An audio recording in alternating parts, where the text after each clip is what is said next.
Thank you for inviting me today. Happy morning అండి అందరికి. Myself Divya Reddy, nutritionist in the వెల్సన్స్ community.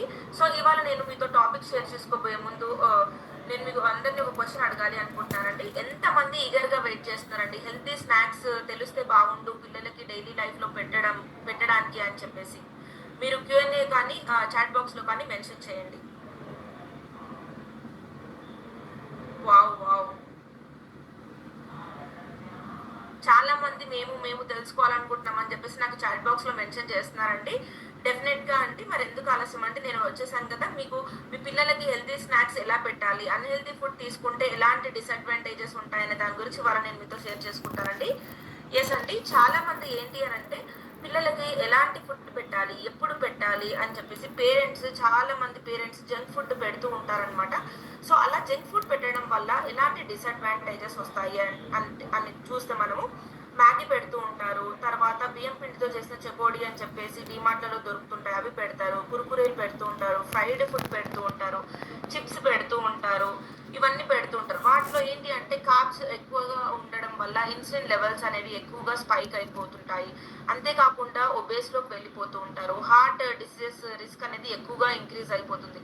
మీరు చూసినట్టయితే మొన్న మధ్యప్రదేశ్లో మనకు ఒక 6th క్లాస్ పాప స్కూల్కి వెళ్ళి అలానే వెళ్తూ ఉండగా నడుచుకుంటూ ఒక చైర్లో కూర్చొని అలాగనే కొలాప్స్ అయిపోతుంది అనమాట, హార్ట్ డిసీజ్ వల్ల. ఇంకొక అమ్మాయి 13 ఇయర్స్ అమ్మాయి రన్నింగ్ రేస్ చేస్తూ కొలాప్స్ అయిపోయింది డ్యూ టు హార్ట్ అటాక్స్. ఎందుకు అంటే అన్హెల్దీ స్నాకింగ్ ఎప్పుడో ఒకప్పుడు పిల్లలకి ఇస్తూనే ఉంటాం. మనం ఏమనుకుంటామంటే డైలీ లైఫ్లో మేము చాలా హెల్దీ ఫుడ్ ఇస్తున్నాం కదా 3 పూటలు అనుకుంటాం.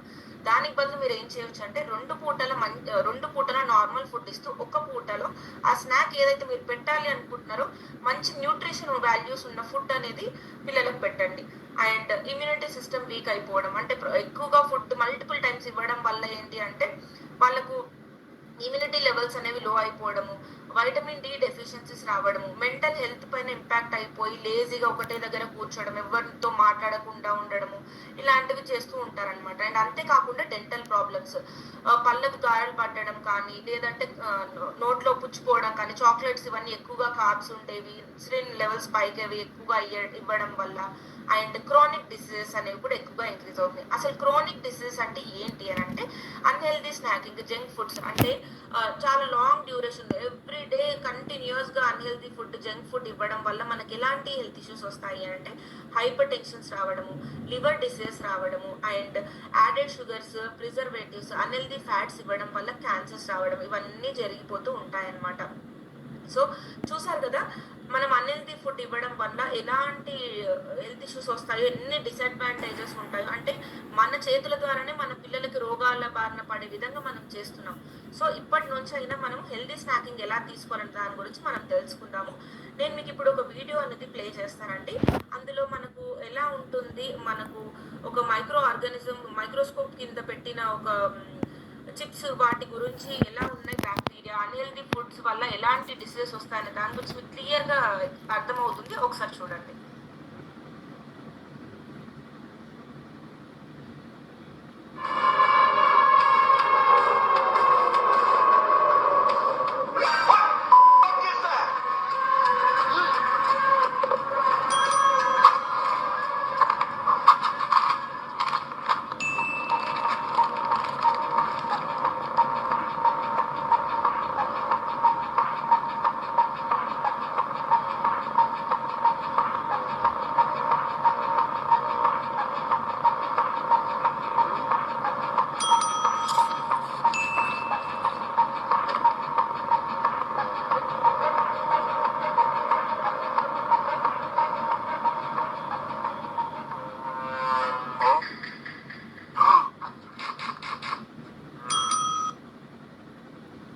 యా, చూసారు కదా అండి.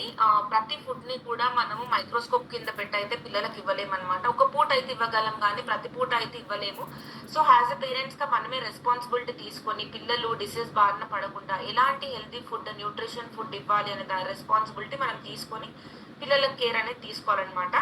మనము ఇప్పుడు హెల్తీ స్నాక్స్ ఎలా తీసుకోవాలి ఎలా తీసుకోవాలనే దాని గురించి షేర్ చేస్తాను. ఎంత పోర్షన్స్‌లో తీసుకుండడం వల్ల పిల్లలు డిసీజ్ బారిన పడకుండా ఉంటారనే దాని గురించి షేర్ చేసుకుంటాను. ఇప్పుడు నేను మీకు ఒక 10 హెల్తీ స్నాక్స్ మీతో షేర్ చేసుకోబోతున్నాను. అండ్ వాటి బెనిఫిట్స్ అండ్ ఆర్గాన్స్‌కి ఎలా ఎఫెక్టివ్‌గా వర్క్ అవుతాయి పిల్లలకి అనే దాని గురించి కూడా షేర్ చేసుకోబోతున్నాను. మీరిక్కడ చూడొచ్చండి. ఫస్ట్ వన్ మనము క్యారెట్స్, కుకుంబర్, హ్యూమస్ ఒక రెసిపీ అనేది షేర్ చేసుకోబోతున్నాను. అందులో ఉన్న బెనిఫిట్స్ ఏంటి అనంటే, క్యారెట్స్‌లో ఏంటి అంటే high beta carotene, vitamin A ఉంటుందనమాట. ఐ హెల్త్‌కి ఇంప్రూవ్ చేస్తుంది. అండ్ కుకుంబర్ ఏంటి అంటే హైడ్రేటింగ్‌గా ఉంచుతుంది. క్యాలరీస్ లోగా ఉంటాయి. అండ్ వైటమిన్ కే అనేది ఉంటుందనమాట. హ్యూమస్‌లో ఏంటి అంటే ప్రోటీన్ ఉంటుంది, ఫైబర్ ఉంటుంది, చిక్ పీస్, హెల్తీ ఫ్యాట్స్ ఇవన్నీ కూడా ఉంటాయన్నమాట. సో సెకండ్ చూస్తే మీరు అవకాడో టోస్ట్, బ్రౌన్ బ్రెడ్తో ఉండే టోస్ట్ అనమాట. ఇందులో ఏంటంటే హెల్దీ ఫ్యాట్స్ అనేవి ఉంటాయి, పొటాషియం, ఫైబర్ ఉంటుందన్నమాట. హోల్ గ్రెయిన్ బ్రెడ్లో ఏంటంటే fibre, vitamin B and complex carbohydrates అనేవి ఉంటాయన్నమాట. బాయిల్డ్ ఎగ్స్ లో ఎంత న్యూట్రిషన్ ఉంటుంది అంటే హై క్వాలిటీ ప్రోటీన్ అనేది ఉంటుంది, వైటమిన్ బి12 ఉంటుంది, కొలైన్ ఉంటుంది అనమాట బ్రెయిన్ హెల్త్ కోసము. అండ్ మీరు ఇక్కడ చూడొచ్చండి ట్రైల్ మిక్స్ అంటే నట్స్, సీడ్స్, డ్రై ఫ్రూట్స్ మనం డైట్ లో కూడా యూస్ చేస్తూ ఉంటాం కదా, సాలడ్ చేసుకుంటూ ఉంటాం కదా. నట్స్ లో ఏంటి అంటే ఆల్మండ్స్, వాల్నట్స్ అవి ఏం చేస్తాయి, ఎలా ఉంటాయి బెనిఫిట్స్ అంటే ప్రోటీన్ ఉంటుంది, ఫైబర్ ఉంటుంది, హెల్తీ ఫ్యాట్స్ ఉంటాయి. సీడ్స్ లో ఏంటి అంటే sunflower and pumpkin seeds, healthy fats ఉంటాయి, ప్రోటీన్ ఉంటుంది, ఐరన్ ఉంటుంది. డ్రై ఫ్రూట్స్కి వచ్చేసరికి వైటమిన్, మినరల్స్ చాలా మంచిగా ఎక్కువగా ఉంటాయి. అండ్ అంతేకాకుండా ఇంకొకటి ఇక్కడ ఒక గమనించిన విషయం ఏంటి అని అంటే అన్స్వీటెండ్ ఆప్షన్స్ మాత్రమే తీసుకోవాలన్నమాట. కొన్నిట్లో మనకు షుగర్స్ అనేవి ఉంటాయి కాబట్టి వాటిని అవాయిడ్ చేయాలి. ఇక్కడ ఫోర్త్ వన్ వచ్చేసరికి ఏంటి అని అంటే ఆల్మండ్స్ పీస్ అనేవి ఉంటాయన్నమాట. ఫిక్స్ ఏంటి అని అంటే హై యాంటీ ఆక్సిడెంట్స్ ఉంటాయి, డైజెషన్ లెవెల్స్ ని బాగా ఇంప్రూవ్ చేస్తుంది, ఇమ్యూనిటీ సిస్టమ్ ని బోన్ హెల్త్ ని ఇంప్రూవ్ చేస్తుంది అనమాట. నెక్స్ట్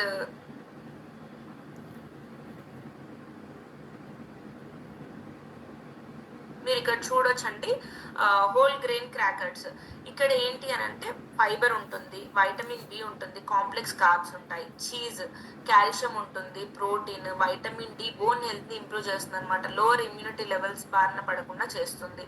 ఆల్మండ్స్ ఏంటి అంటే healthy fats, vitamin E, fibre and protein అనేది ఉంటుంది అనమాట. ఇది కనుక చూసినట్టయితే మీరు frozen yogurt bag with fruits అనమాట. గ్రీక్ యోగర్ట్లో ఏంటంటే హై ప్రోటీన్ అండ్ కాల్షియం ఉంటుంది. ఫ్రూట్స్ లైక్ బెర్రీస్ కానీ మ్యాంగోస్ కానీ వీటిలలో ఏంటి ఉంటుందంటే హై యాంటీ ఆక్సిడెంట్స్ ఉంటాయి, వైటమిన్స్ ఉంటాయి అండ్ ఫైబర్ ఉంటుంది. డేట్స్ ఇంకొకటిసరికి ఏంటి అని అంటే మనకు గ్రీక్ యోగర్ట్ విత్ స్ట్రాబెర్రీ అనమాట, rich in protein, calcium and probiotic gut health ని ఇంప్రూవ్ చేస్తుంది. బెర్రీస్ ఏంటి అని అంటే antioxidants, fibres and vitamin C అనేది ఉంటుందన్నమాట. చూసారు కదా అంటే ఈ 10 హెల్తీ స్నాక్స్ వల్ల ఎంత మంచి బెనిఫిట్స్ అనేవి మనం చూడొచ్చు. మీరు ఏం చేస్తారు అంటే డైలీ లైఫ్లో 3 టైమ్స్ ఇచ్చే మీల్లో ఒక మీల్ మీ పిల్లలు ఎప్పుడైతే వాళ్ళు స్ట్రెస్గా ఫీల్ అవుతూ ఉంటారో, మేము తినము అని మారం చేస్తూ ఉంటారు అంటే ఒక్కొక్క కిడ్లో డిఫరెంట్ సిమ్టమ్స్ అనేవి చూస్తూ ఉంటారనమాట పేరెంట్స్. ఇంట్లో ఇద్దరు పిల్లలు ఉంటే వాళ్ళు డిఫరెంట్గా బిహేవ్ చేస్తూ ఉంటారు, వాళ్ళ depends on the stress levels. ఆ టైంలో వాళ్ళకు మంచిగా ఈ న్యూట్రిషన్ వాల్యూస్ ఉంటే హెల్తీ స్నాక్ని మంచిగా మీరు గార్నిష్ చేసి పిల్లలకి ఆ టైంలో ఇచ్చినట్టయితే వాళ్ళు హ్యాపీగా ఎనర్జెటిక్గా ఆ ఫుడ్ని కన్జ్యూమ్ చేసి వాళ్ళ యాక్టివిటీస్ అన్ని ఈజీగా పర్ఫామ్ చేసుకోగలుగుతారు. And at the same time వాళ్ళకి న్యూట్రిషన్ వాల్యూస్ కూడా బాగా అందుతాయి. అంటే మీరు తినండి అని చెప్పేసి వాళ్ళని బలవంతం చేయాల్సిన అవసరం ఉండదు అనమాట. ఎప్పుడైతే వాళ్ళు స్ట్రెస్కి లోన్ అయి ఉంటారో అలా గార్నిష్ చేసి ఇవ్వడం వల్ల కూడా పిల్లలకి ఇంట్రెస్ట్ వస్తుంది. నెక్స్ట్ రేపేం ఫుడ్ పెడతారో మమ్మీ, డాడీ ఎలాంటి హెల్తీ స్నాక్ మాకు చేసి పెడతారో, ఇలాంటి డిఫరెంట్ ఒక ఇంట్రెస్టింగ్ థింగ్స్ అనేవి వాళ్ళలో జనరేట్ అవుతాయి అనమాట. అండ్ ఫర్దర్గా నెక్స్ట్ యాక్టివిటీస్ని కూడా బాగా చేసుకోగలుగుతారు అండ్ డిసీజ్ బారిన కూడా పడకుండా ఉంటారనమాట. ఎస్, చాలా మందికి ఈ హెల్తీ స్నాక్స్ హెల్ప్ అయ్యా అనుకుంటున్నానంటే చాలా మంది సఫర్ అవుతుంటారు కదా పేరెంట్స్, డైలీ ఏం పెట్టాలి అబ్బా అని చెప్పేసి ముందు రోజు ఆలోచిస్తుంటారు, బట్ పాస్తా అని చెప్పేసి ఏదో స్నాక్స్ పెడుతూ ఉంటారనమాట వాళ్ళకి ఏం తోచక. సో ఇలాంటి హెల్తీ స్నాక్స్ ఇప్పుడు మీకు తెలిసాయి కాబట్టి ఈ వారం నుంచి మీరు ఇంప్లిమెంట్ చేయడం స్టార్ట్ చేయండి మీ పిల్లలలో. మీరు ఒక 1 monthలోనే మీ పిల్లలలో చాలా మంచి రిజల్ట్స్ అనేవి చూడగలుగుతారు అనమాట. అంటే లేజీగా ఉండకుండా యాక్టివ్గా ఉండడం కానీ, వాళ్ళ యాక్టివిటీస్ని వాళ్ళే చేసుకోవడం కానీ, కాన్స్టిపేషన్ రాకుండా ఉండడము, దగ్గు జలుబులు కానీ, వీక్గా అనిపించకపోవడము, లేజీగా ఉండకపోవడం, ఇవన్నీ కూడా మీరు చూస్తారు డెఫినెట్గా.